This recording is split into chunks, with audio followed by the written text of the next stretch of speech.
Friends, welcome back to my channel শুরু শুভ্র family. তো অনেকদিন ধরে লং ভিডিও দেওয়া হচ্ছিল না, কারণ লং ভিডিও করার সময় পাচ্ছিলাম না। আর আমি রেডি হচ্ছিলাম কোথায় যাওয়ার জন্য বলো তো? কোটিলিঙ্গেশ্বরের মন্দির। ব্যাঙ্গালোরে অবস্থিত এই কোটিলিঙ্গেশ্বরের মন্দিরে বাবা ভোলানাথের অনেক শিবলিঙ্গ রয়েছে। তোমরা দেখতে পাবে ভিডিওতে, পুরো ভিডিওটা যখন দেখাবো তোমরা দেখতে পাবে। তো আমি ওখানেই যাচ্ছিলাম। আর এখান থেকে আমরা ট্রেন ধরে যাব ভাঙ্গারপেট। ভাঙ্গারপেট থেকে বাস ধরে আমরা যাব কোটিলিঙ্গেশ্বরের মন্দির। তো এই মন্দিরে আমি তো প্রথমবার যাচ্ছি, তো মনের মধ্যে একটু এক্সাইটমেন্ট তো আছেই। তার সঙ্গে আমার শরীরটা খুব একটা ভালো ছিল না, কারণ আমার ঠান্ডা লেগে গেছিলো। এখনও পর্যন্ত আমার শরীরটা এখনও ঠিক হয়নি, আমার কথা শুনে তোমরা বুঝতেও পারছো। তবুও এই অসুস্থ শরীর নিয়ে আমি মন্দিরে গিয়েছিলাম। আমার শরীর না সাই দিলেও মন চাইছিল ওইখানেই যেতে। তো এটা হচ্ছে কোটিলিঙ্গেশ্বরের মন্দিরের গেট। আর আমরা চলে এসেছি এখানে পুজোর কিছু সামগ্রী নেওয়ার জন্য। তো নেওয়া হয়ে গেছে, এবার আমরা যাব ভেতরে। এইবারে এই মন্দিরের গেট দিয়ে আমরা ঢুকবো।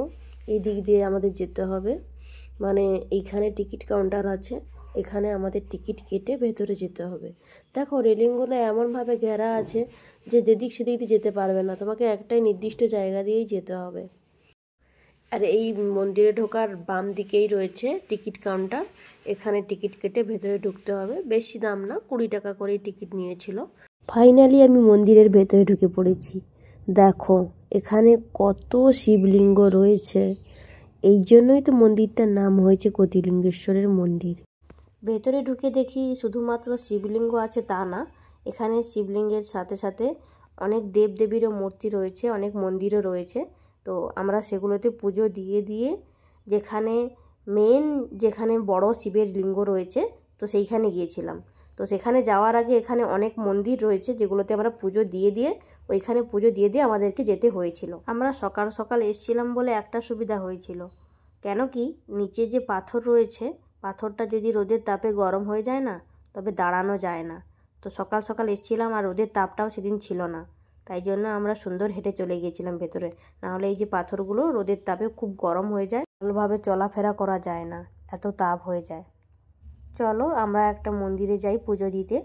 তো এখানে মন্দিরের ভেতরে গিয়ে পুজো দেওয়ার সময় তো তোমাদেরকে দেখাতে পারবো না, তো ভিডিওটা একটু পরে কন্টিনিউ করছি। পুজো দিয়ে বেরিয়ে এসে আবার ভিডিওটা কন্টিনিউ করছি।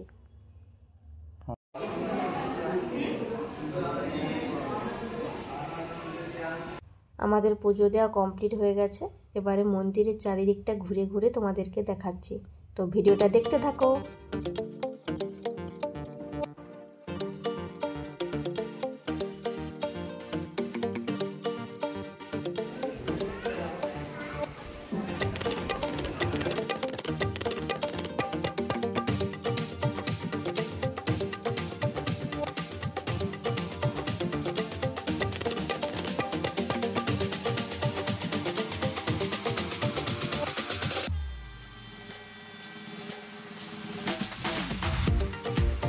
দেখো ভেতরের দিকেও কত শিবলিঙ্গ রয়েছে, মানে আমরা ভেবেছিলাম যে ওইখানে যেইটুকু রয়েছে, বাট এদিকে আরও অনেক রয়েছে, মানে অসংখ্য। এই জন্যই হয়তো মন্দিরটার নাম রেখেছিল কোটিলিঙ্গেশ্বরের মন্দির। তো আর বেশি বকবক না করে এবার পুরো মন্দিরটা ঘুরে দেখাই তোমাদেরকে।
এটাই হলো বাবা ভোলানাথের সবচেয়ে বড় শিবলিঙ্গ।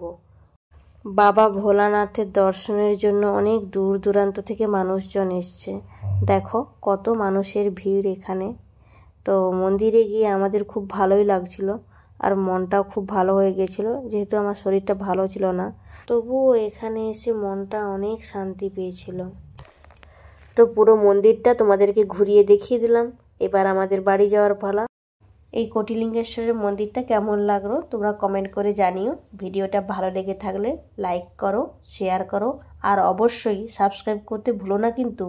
ফিরে আসছি নতুন একটা ভিডিও নিয়ে, ততক্ষণের জন্য টাটা।